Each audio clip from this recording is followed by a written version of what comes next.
Uttar Pradesh budget 2024-25 के मुख्य बिंदु। बजट प्रस्तुत का आकार देखा जाए तो 7,36,437 करोड़ 71 लाख रुपए है। बजट में 24,863 करोड़ की नई योजनाएं सम्मिलित की गई हैं। प्रदेश सरकार की नीतियां विशेष रूप से युवा, महिला, किसान और गरीबों के उत्थान को समर्पित है। किसानों के संदर्भ में अगर देखा जाए तो बजट में क्या प्रावधान किए गए हैं तो आपका ये हो जाएगा। किसानों के संदर्भ में डार्क जोन में नए निजी नलकूप कनेक्शन देने पर लगे प्रतिबंध को अब हटा दिया गया है, जिससे लगभग 1 लाख किसानों को सीधा फायदा पहुंचेगा। बुंदेलखंड क्षेत्र में एकल रबी फसल की सिंचाई हेतु सीजनल टैरिफ का लाभ, अस्थायी विद्युत संयोजन सुविधाएं प्रदान की गई हैं। वर्ष 2023-24 के माह अक्टूबर 2023 तक लगभग 37 लाख किसानों को क्रेडिट कार्ड का वितरण किया गया है। प्रधानमंत्री फसल बीमा योजना के अंतर्गत 2022-23 के लगभग 10 लाख बीमित कृषकों को माह अक्टूबर 2023 में 831 करोड़ रुपए की क्षतिपूर्ति प्रदान की गई है। प्रधानमंत्री किसान सम्मान निधि योजना के अंतर्गत दिसंबर 2023 का लगभग 63,000 करोड़ रुपए की धनराशि डीबीटी के माध्यम से 2.62 लाख कृषकों के खाते में हस्तांतरित की गई है। प्रधानमंत्री किसान मान धन योजना के अंतर्गत प्रदेश में लघु और सीमांत किसानों को 60 वर्ष की आयु प्राप्त करने पर पुरुष और महिला दोनों को लगभग 3,000 रुपये सुनिश्चित मासिक पेंशन प्रदान किया जाएगा। वर्तमान सरकार के द्वारा वर्ष 2017 से 29 जनवरी 2024 तक लगभग 46 लाख गन्ना किसानों को 2,33,793 करोड़ रुपए से अधिक का रिकॉर्ड गन्ना का मूल्य का भुगतान कराया गया है। यह गन्ना मूल्य इसके पूर्व 22 वर्षों के सम्मिलित गन्ना मूल्य भुगतान 2,01,559 करोड़ रुपए से भी अधिक है। 20,274 करोड़ 22 वर्षों के सम्मिलित मूल्यों से भी अधिक है। पेराई सत्र 2023-24 के लिए गन्ने की अगैती प्रजाति का मूल्य 350 रुपये प्रति क्विंटल से बढ़ाकर 370 रुपये, सामान्य प्रजाति 340 रुपये से बढ़ाकर 360 रुपये तथा अनुपयुक्त प्रजाति के मूल्य में 335 रुपये से बढ़ाकर 355 रुपये किया गया। कुल मिला के गन्ना के मूल्य में 20 रुपये की वृद्धि की गई। महिला और बाल विकास मंत्रालय में क्या हुआ? निराश्रित महिला पेंशन योजना के अंतर्गत पात्र लाभार्थियों को देय पेंशन की धनराशि 500 रुपये से बढ़ाकर 1,000 रुपये करने की घोषणा सरकार ने की। योजना में 2023-24 के तृतीय तिमाही में 31,28,000 निराश्रित महिलाओं को इसका लाभ प्रदान किया गया। मुख्यमंत्री कन्या सुमंगला योजना के अंतर्गत पात्र बालिकाओं को 6 विभिन्न श्रेणियों में कुल 15,000 रुपये की सहायता प्रदान की जाएगी। वित्तीय वर्ष 2019-20 2023-24 तक 17.82 लाख लाभार्थियों को इस योजना के अंतर्गत लाभान्वित किया जा चुका है। महिला किसान सशक्तिकरण परियोजना के अंतर्गत वित्तीय वर्ष 2024-25 में लगभग 200 उत्पादक समूह का गठन करके तकनीकी सहयोग प्रदान किया जाना लक्षित है। उत्तर प्रदेश रानी लक्ष्मीबाई महिला बाल सम्मान कोष के अंतर्गत जघन्य अपराधों से पीड़ित महिलाओं बालिकाओं के कोष के अंतर्गत 1,10,000 रुपये की आर्थिक क्षतिपूर्ति प्रदान की जाएगी। युवाओं के संदर्भ में प्रदेश सरकार की योजना उत्तर प्रदेश के 117 विकास खंडों में 124 ग्रामीण स्टेडियम मल्टीपर्पज हॉल का निर्माण किया जा रहा है। प्रदेश की ग्राम पंचायतों में 53,800 युवक मंगल दल और 51,300 महिला मंगल दलों का गठन किया जा चुका है। इन दलों के माध्यम से युवाओं की सहभागिता राष्ट्रीय और सामाजिक महत्व के कार्यों में सुनिश्चित कराई गई है। कर्नाटक में 12 से लेकर 16 जनवरी 2023 तक आयोजित 26वें राष्ट्रीय युवा उत्सव में उत्तर प्रदेश के लोकगीत की टीम ने प्रथम स्थान प्राप्त कर स्वर्ण पदक जीता। रोजगार के संदर्भ में प्रदेश सरकार के द्वारा एमएसएमई सेक्टर में मुख्यमंत्री युवा स्वरोजगार योजना के अंतर्गत लगभग 22,389 लाभार्थियों को लाभान्वित करते हुए 1,79,112 रोजगार सृजित किए गए। एक जनपद एक उत्पाद योजना वित्त योजना के अंतर्गत कुल 13,597 लाभार्थियों के माध्यम से 1,92,193 रोजगार सृजित किए गए हैं। एक जनपद एक उत्पाद योजना की घोषणा प्रदेश सरकार के द्वारा 2018 में किया गया था। विश्वकर्मा श्रम सम्मान योजना एक जनपद एक उत्पाद कौशल उन्नयन और टूलकिट योजना के अंतर्गत लगभग 4.08 लाख रोजगार सृजित हुए हैं। AKTU से संबद्ध लगभग 700 से अधिक संस्थानों के छात्रों ने के लिए लगभग 25,000 रोजगार के अवसर पिछले शैक्षिक सत्र में उपलब्ध कराए गए। उत्तर प्रदेश कौशल विकास मिशन के अंतर्गत कुल 12.15 लाख युवाओं को प्रशिक्षित किया गया, जिनमें से 4.13 लाख युवाओं को विभिन्न प्रतिष्ठान कंपनियों में सेवायोजित कराया गया है। महात्मा गांधी नरेगा योजना के अंतर्गत वित्तीय वर्ष 2023-24 में 28 करोड़ 68 लाख मानव दिवस सृजित किए गए हैं, कराते हुए 75,24,000 श्रमिकों को रोजगार के अवसर प्रदान किया गया है। वित्तीय वर्ष 2024-25 में 33 करोड़ मानव दिवस के सृजन किए जाने का लक्ष्य भी निर्धारित किया गया है। मुख्यमंत्री ग्रामोद्योग रोजगार योजना के अंतर्गत वर्ष 2023-24 के माह में अक्टूबर 2023 तक 408 लाभान्वित को 1854.88 लाख रुपए पूंजीगत निवेश ऋण के साथ 7418 लोगों को रोजगार उपलब्ध कराया गया है। सामाजिक सुरक्षा से संबंधित प्रदेश सरकार की योजना बजट 2023-24-25 प्रदेश में लगभग 55 लाख वरिष्ठ नागरिकों को वृद्धावस्था पेंशन दिया जा रहा है, जिसकी राशि बढ़ाकर 1,000 रुपये प्रतिमाह की दर से की जा रही है। सभी वर्गों की पुत्रियों की शादी हेतु मुख्यमंत्री सामूहिक विवाह योजना अंतर्गत एक जोड़े के विवाह पर 51,000 रुपये के अनुदान की व्यवस्था की गई है। वित्तीय वर्ष 2022-23 में 1,08,77 जोड़ों का विवाह संपन्न कराते हुए 510 करोड़ रुपए का व्यय किया गया।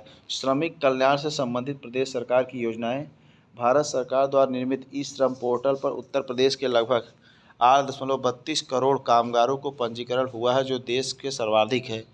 विगत 26 अगस्त 2021 से 31 अक्टूबर 2021 तक ई श्रम पोर्टल पर पंजीकृत 80.11 लाख श्रमिकों को भरण पोषण भत्ता के अंतर्गत 2,000 रुपये की दर से लगभग 1,600 करोड़ रुपए का भुगतान किया गया है।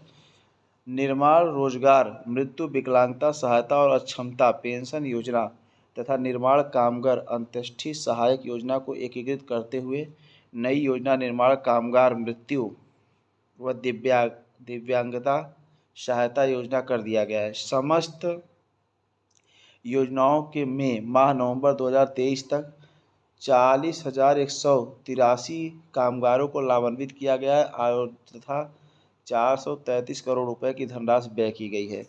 निर्माण कामगार गंभीर बीमारी सहायता योजना के अंतर्गत गंभीर बीमारियों का इलाज सरकारी अस्पतालों में कराने के इलाज के व्यय के 100% प्रतिपूर्ति कराई जा रही है। वित्तीय समावेशन प्रदेश की सरकार के द्वारा जनता को वर्तमान में बैंकों की कुल 19,708 शाखाओं, 2,28,544 बैंक मित्र व BC सखी और 17,852 ATM के माध्यम से बैंकिंग सुविधाएं उपलब्ध कराई जा रही हैं। प्रधानमंत्री जनधन योजना के अंतर्गत प्रदेश में 9 करोड़ खाते खोले गए हैं, जो कि देश में सर्वाधिक है।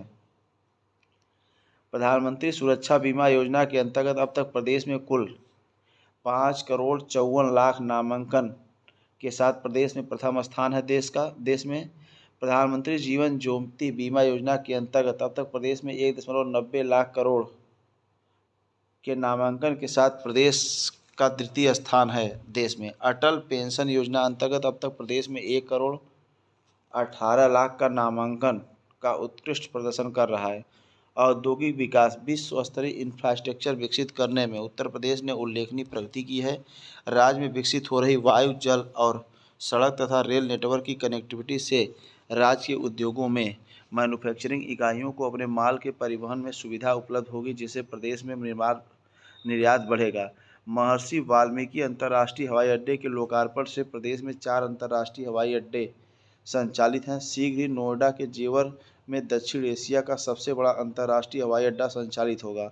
इसके साथ ही उत्तर प्रदेश 5 अंतर्राष्ट्रीय हवाई अड्डों वाला भारत का एकमात्र राज्य बन जाएगा। Ease of doing business ranking और विभिन्न राज्यों के लॉजिस्टिक की सुलभता 2000 लीड्स 2023 रैंकिंग में प्रदेश सरकार ने अचीवर्स की श्रेणी प्राप्त की। चिकित्सा के क्षेत्र में राज्य सरकार के प्रयासों से मातृ मृत्यु दर में 2014 में 285 प्रति लाख से कम होकर 2022 में 167 प्रति लाख तथा शिशु मृत्यु दर 2014 में 48 प्रति हजार से कम होकर 2020 में 38 प्रति हजार हो गई है। वर्ष 2017 की तुलना में वर्ष 2023 में एईएस एक्यूट इंसेफेलाइटिस सिंड्रोम रोगियों की संख्या में लगभग 76% तथा मृत्यु में 98% तक की कमी आई है। जापानी इंसेफेलाइटिस के रोगियों की संख्या में 85% तथा मृत्यु में लगभग 96% की कमी दर्ज की गई है। प्रदेश के सभी 75 जनपदों में निःशुल्क डायलिसिस की सुविधा उपलब्ध कराई जा रही है। सरकारी क्षेत्र के चिकित्सा संस्थानों एमबीबीएस की सीटों की संख्या 1840 से बढ़ाकर वर्तमान में 3828 हो गई है तथा निजी क्षेत्रों के संस्थानों में सीटों की संख्या 2550 से बढ़कर 5250 हो गई है। इस प्रकार कुल 9078 सीटें उपलब्ध है प्रदेश में। सरकारी क्षेत्र में चिकित्सक संस्थानों में पीजी सीटों की संख्या 741 से बढ़कर 1543, निजी क्षेत्रों के संस्थाओं में सीटों की संख्या 480 से बढ़कर 1775 हो गया। इस प्रकार पीजी की कुल 3318 सीटें उपलब्ध हो गए। आयुष्मान भारत प्रधानमंत्री जन आरोग्य योजना के अंतर्गत 4,86,00,000 से अधिक आयुष्मान कार्ड वितरित किए गए। लाभार्थी परिवारों के प्रतिवर्ष 5 लाख रुपए तक की निःशुल्क चिकित्सकीय सुविधाएं सूचीबद्ध की गई हैं। राजकीय और निजी चिकित्सालयों के माध्यम से प्रदान की जा रही हैं। वर्ष 2017 से वर्ष 2007 से 17 तक के 10 वर्षों की अवधि में मुख्यमंत्री विवेकाधीन कोष से 60,970 व्यक्तियों को चिकित्सा सहायता के रूप में कुल 836 करोड़ रुपए की धनराशि स्वीकृति की गई है। माननीय मुख्यमंत्री श्री योगी आदित्यनाथ जी ने अब तक के कार्यकाल में 2017 से 2000 के अद्यावधिक अर्थात 7 वर्ष से भी कम समय में 1,61,962 व्यक्तियों को चिकित्सा सहायता हेतु कुल 2765 करोड़ रुपए की स्वीकृति की जा चुकी है, जो अपने आप में एक कीर्तिमान है। कानून और व्यवस्था सरकार प्रदेशवासियों को अपराध और भयमुक्त वातावरण देकर रामराज की संकल्पना को साकार करने में पूरी तरह सफल रही है। विविध त्योहारों, यूपी ग्लोबल इन्वेस्टर समिट 2023, आज़ादी का अमृत महोत्सव, G20 सम्मेलन, क्रिकेट विश्व कप 2023 जैसे बृहद आयोजनों को शांतिपूर्ण और सुरक्षित ढंग से संपन्न कराया गया। अयोध्या में भगवान श्री राम लला की प्राण प्रतिष्ठा समारोह में किए गए प्रबंध की सराहना देश दुनिया से आए अतिथियों ने की। वर्ष 2016 के मुकाबले वर्ष 2023 में डकैती के मामले में 87% तथा लूट के मामले में 76%, हत्या के मामले में 43%, बलवा के मामले में 65%, फिरौती के मामले में 73% की कमी दर्ज की गई है। ऑपरेशन त्रिनेत्र के अंतर्गत कुल 8,54,634 CCTV कैमरों का अधिष्ठापन किया जा चुका है। अप्रैल 2017 से जनवरी 2024 तक पुलिस विभाग के विभिन्न पदों पर कुल 1,55,830 भर्तियां और 10,41,866 पदोन्नतियां की गई हैं। महिला तथा वरिष्ठ नागरिकों की सुरक्षा हेतु सेफ सिटी परियोजना में महत्वपूर्ण स्थलों पर CCTV कैमरे की स्थापना, इंटीग्रेशन, डार्क स्पॉट का चिन्हीकरण, लाइट्स लगाना, हॉट पॉइंट्स को चिन्हित करना, पिंक बूथों की स्थापना तथा बस टैक्सियों में पैनिक बटन की व्यवस्था सुनिश्चित की जा रही है। 3 महिला PAC बटालियन जनपद लखनऊ, गोरखपुर, बदायूं में स्थापित की जा रही है। जनपद बलरामपुर, जालौन, मिर्ज़ापुर, शामली और बिजनौर में 5 PAC बटालियन स्थापित किए जाने की भी कार्रवाई की जा रही है। Uttar Pradesh special security force की 6 वाहिनियों का गठन की घोषणा सरकार के द्वारा की गई है। महिलाओं की सुरक्षा और उनके सशक्तिकरण हेतु कुल 1699 एंटी रोमियो स्क्वाड्स का गठन कर अनवरत अभियान चलाया जा रहा है। समस्त थानों में साइबर क्राइम सेल गठित किया गया है। वर्तमान में 75 जनपदों में से साइबर क्राइम थाना संचालित है। होमगार्ड स्वयंसेवकों की मृत्यु की दशा में उनके आश्रितों को 5 लाख रुपए की अनुग्रह राशि दी जाती है। उदाहरण, दुर्घटना बीमा योजना अंतर्गत होमगार्ड्स के 30 लाख रुपए की बीमा सुविधा प्रदान की गई है। प्रमुख विभाग मुख्य योजनाओं का ब्यौरा निम्नलिखित है। चिकित्सा और स्वास्थ्य, राष्ट्रीय ग्रामीण स्वास्थ्य मिशन की विभिन्न योजनाओं के संचालन हेतु कुल 2024-25 के बजट में सरकार के द्वारा 7350 करोड़ रुपए की व्यवस्था की गई है। प्रधानमंत्री Ayushman Bharat health infrastructure mission योजना के अंतर्गत ग्रामीण तथा शहरी क्षेत्र में health wellness centre, care unit, integrated public health lab की स्थापना हेतु कुल 952 करोड़ रुपए की व्यवस्था की गई है। आयुष्मान भारत मुख्यमंत्री जन आरोग्य अभियान हेतु वित्तीय वर्ष 2024-25 में कुल 300 करोड़ रुपए की व्यवस्था प्रस्तावित है। प्रधानमंत्री मातृ वंदना योजना हेतु वित्तीय वर्ष 2024-25 में कुल 322 करोड़ रुपए का आवंटन किया गया है। पंडित दीनदयाल उपाध्याय राज्य कर्मचारी कैशलेस चिकित्सा योजना के अंतर्गत आबद्ध निजी चिकित्सालयों में कैशलेस उपचार की व्यवस्था की गई है, जिस पर 150 करोड़ रुपए व्यवहार अनुमानित है। इसका पूर्ण वहन राज्य सरकार द्वारा किया जा रहा है। चिकित्सा के क्षेत्र में देखा जाए तो प्रदेश में 65 मेडिकल कॉलेज है, जिनमें से 35 राज्य सरकार और 30 निजी क्षेत्र द्वारा संचालित किए जाते हैं। वर्तमान में 45 जनपदों मेडिकल कॉलेजों से आच्छादित और 14 जनपदों में केंद्र सरकार द्वारा वित्त पोषित मेडिकल कॉलेज निर्माणाधीन हैं। 16 असंवित जनपदों में निजी निवेश के माध्यम से मेडिकल कॉलेज स्थापित किया जाना प्रस्तावित है। राजकीय क्षेत्र में बीएससी नर्सिंग कॉलेजों की संख्या की अब 6 से बढ़कर 23 हो गई है। जनपद वाराणसी में मेडिकल कॉलेज की स्थापना हेतु कुल बजट में 400 करोड़ रुपए की व्यवस्था प्रस्तावित है। असाध्य रोगों से मुक्त चिकित्सा हेतु कुल 125 करोड़ रुपए की व्यवस्था की गई है। राजकीय मेडिकल कॉलेजों में ट्रामा सेंटर लेवल तृतीय की trauma centre level 1 express trauma centre 200 bedded उच्चीकृत करने हैं 300 करोड़ रुपए की व्यवस्था की गई है। आयुष कार्यक्रम के अंतर्गत कुल 1600 हेल्थ एंड वेलनेस सेंटर स्थापित किए जाने का लक्ष्य है, जिसमें से 1035 राजकीय आयुर्वेदिक, होम्योपैथिक, यूनानी चिकित्सकों को हेल्थ वेलनेस सेंटर में परिवर्तित किया जा रहा है। प्रदेश के लगभग जनपदों में वर्तमान में 2110 आयुर्वेदिक, 254 यूनानी और 1588 होम्योपैथिक चिकित्सालयों के साथ ही 8 आयुर्वेदिक और 2 यूनानी तथा 8 होम्योपैथिक कॉलेज उससे संबद्ध चिकित्सा।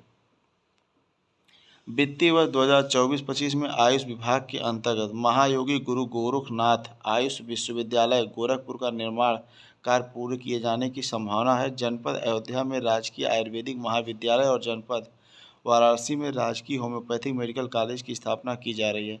राजकीय आयुष महाविद्यालय और चिकित्सा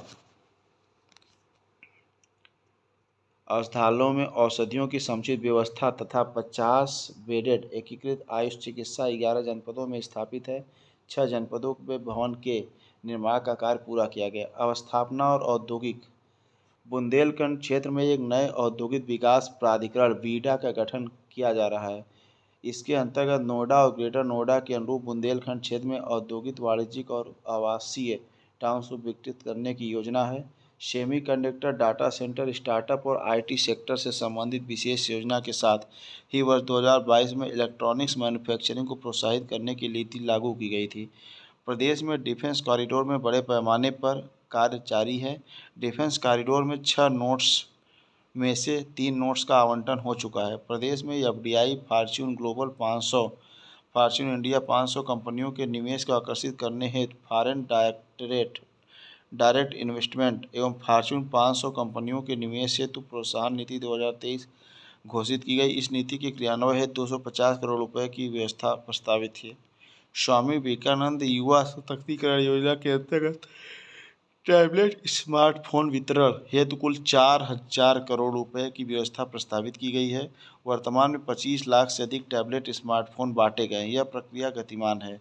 गंगा एक्सप्रेसवे परियोजना हेतु कुल 2057 करोड़ रुपए दी गई है, जो पिछले वर्ष की तुलना में लगभग दोगुना से भी ज़्यादा है।